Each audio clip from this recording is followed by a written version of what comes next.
2025년 12월 지금 전 세계 투자 시장에서 가장 뜨거운 자산은 비트코인도 엔비디아도 아닙니다. 바로 은입니다.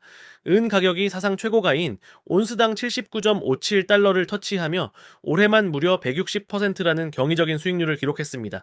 많은 분이 금값도 많이 올랐잖아 라고 생각하십니다. 맞습니다. 금도 73%나 올랐습니다. 역사적인 상승장인 건 분명합니다. 하지만 냉정하게 계산해 봅시다. 똑같은 귀금속 섹터인데 은이 금보다 2배가 넘는 수익을 냈습니다. 이 현상을 두고 일론 머스크를 비롯한 테크 업계 리더들의 우려가 깊어지고 있습니다. 최근 머스크는 중국의 은 수출 제한 소식에 대해 좋지 않다는 뉘앙스로 반응한 것으로 알려졌습니다. 투자자 입장에서는 내 자산이 2배 넘게 불어났는데 왜 세계 최고의 혁신가는 우려를 표했을까요? 단순히 가격이 비싸져서가 아닙니다. 그들은 은갑 폭등 뒤에 숨겨진 물리적 공급망의 위기를 직감했기 때문입니다. 지금 은 시장에서는 돈을 줘도 물건을 제때 구하기 힘든 기현상이 벌어지고 있습니다. 이건 단순한 안전자산 랠리가 아닙니다. 산업자의 전쟁의 서막입니다. 오늘 영상에서는 남들이 금값만 쳐다볼 때 조용히 160%를 폭등시킨 은의 진짜 상승 동력 3가지와 2026년의 공급 쇼크 시나리오를 팩트로 분석해 드리겠습니다. 가장 먼저 풀어야 할 의문은 이것입니다. 왜 금보다 은이 2배나 더 올랐을까? 그 비밀은 바로 시장의 크기, 즉 10분의 1의 법칙에 있습니다. 금 시장은 전 세계적으로 수조 달러 규모의 거대한 호수입니다. 웬만한 돌멩이를 던져도 파동이 크게 일지 않습니다. 반면 은 시장은 금 시장의 약 10분의 1, 아주 작은 연못에 불과합니다. 올해처럼 금리 인하 기대감과 전쟁 리스크로 막대한 자금이 귀금속 시장으로 쏟아져 들어오면 어떤 일이 벌어질까요? 금이라는 호수 수위가 10cm가 오를 때 은이라는 좁은 연못은 물이 넘쳐 흘러 수위가 1m씩 치솟는 겁니다. 이걸 전문 용어로 높은 변동성이라고 부르지만, 자, 투자 관점에서는 적은 돈으로도 가격을 들어 올리기 쉽다는 뜻이 됩니다. 올해 외국인과 기관들이 금으로 안전판을 깔아두고 수익률 극대화를 위해 은을 집중 매수한 이유가 바로 이 구조적 특징 때문입니다. 하지만 이것만으로는 160% 폭등을 다 설명할 수 없습니다. 진짜 무서운 건 공급 사이드에서 터졌습니다. 가격을 밀어 올린 결정적인 트리거는 공급 쇼크와 수요 폭발이 동시에 터졌다는 점입니다. 먼저 공급입니다. 최근 중국 정부가 내놓은 정책 하나가 전 세계 제조업계를 발칵 뒤집어 놓았습니다. 다가오는 2026년 1월 1일부터 중국이 은 수출에 대해 사실상의 허가제를 도입한다는 소식입니다. 말이 좋아 허가제지 자국의 전략자산 보호를 위해 빗장을 걸어 잠그겠다는 뜻입니다. 중국은 세계 최대의 은 가공국 중 하나입니다.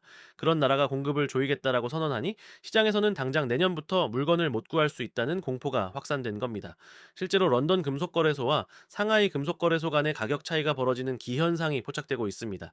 서류상 가격보다 실물을 구하는 비용이 훨씬 비싸졌다는 증거입니다. 여기에 불을 지른 것이 바로 수요입니다. 많은 분이 은을 금의 대체자의 정도로 생각하지만 2025년의 은은 더 이상 단순한 귀금속이 아닙니다. 없으면 안 되는 필수 산업재가 되었습니다. 가장 큰 수요처는 태양광입니다. 2025년 한 해에만 태양광 패널 제조에 무려 1억 온스가 넘는 은이 들어갔습니다. 전체 공급량의 20%를 태양광 혼자 집어삼키고 있습니다. 여기에 전도성이 가장 높은 금속인 은은 AI 반도체와 전기차 배터리 커넥터에도 필수적으로 들어갑니다. 중국은 문을 잠그고 AI와 태양광은 더 달라고 아우성치는 상황. 이 두 가지 거대한 힘이 정면 충돌하면서 160%라는 폭등을 만들어낸 겁니다. 그렇다면 투자자 입장에서 가장 중요한 질문이 남습니다. 지금 80달러인데 자, 너무 비싼 거 아닐까? 꼭지 아닐까? 이때 우리가 냉정하게 봐야 할 지표가 바로 금은 비율입니다. 금이론수로 은 몇 온스를 살 수 있느냐를 보여주는 수치인데 역사적으로 이 비율의 평균은 약 60대 1에서 70대 1 사이였습니다. 현재 금값 4,532달러, 은합 79.57달러를 대입해 보면 비율은 약 57대 1입니다. 역사적 평균인 60대 1보다 낮아졌다는 건 은 가격이 금에 비해 많이 올라왔다는 뜻입니다. 과거 기준이라면 은이 비싸다고 판단할 수 있는 구간입니다. 하지만 글로벌 투자은행들의 시각은 다릅니다. 그들은 이 비율이 과거의 귀금속 기준이 아니라 산업재해 기준으로 재평가되어야 한다고 말합니다. 산업 수요가 폭발하는 슈퍼사이클 시기에는 은의 가치가 금의 절반 수준까지도 오버슈팅했던 역사가 있습니다. 즉, 단순한 비율 계산보다 지금의 공급 부족이라는 특수 상황에 더 무게를 둬야 할 시점입니다. 결론을 정리하겠습니다. 2025년 은값의 160% 폭등은 단순한 거품이 아닙니다. 10분의 1의 작은 시장이라는 그릇에 중국발 공급 쇼크와 AI 태양광 수요 폭발이라는 거대한 물줄기가 한꺼번에 쏟아진 결과입니다. 세계적인 은 연구기관인 실버 인스티튜트는 2026년 말까지 은값이 83에서 86달러를 넘어설 것으로 전망하고 있습니다. 반면 골드만삭스는 금값이 4,900달러까지 갈 것으로 보고 있죠. 두 기관 모두 귀금속 시장의 강세를 점치고 있습니다. 하지만 주의할 점은 분명합니다. 은은 금보다 변동성이 훨씬 큽니다. 오를 때 2배 오르지만 떨어질 때도 2배 빠르게 크게 떨어집니다. 따라서 지금 진입을 고민하신다면 올인이 아니라 금과 은을 6대4 또는 7대3 비율로 섞어서 가져가는 전략이 필수입니다.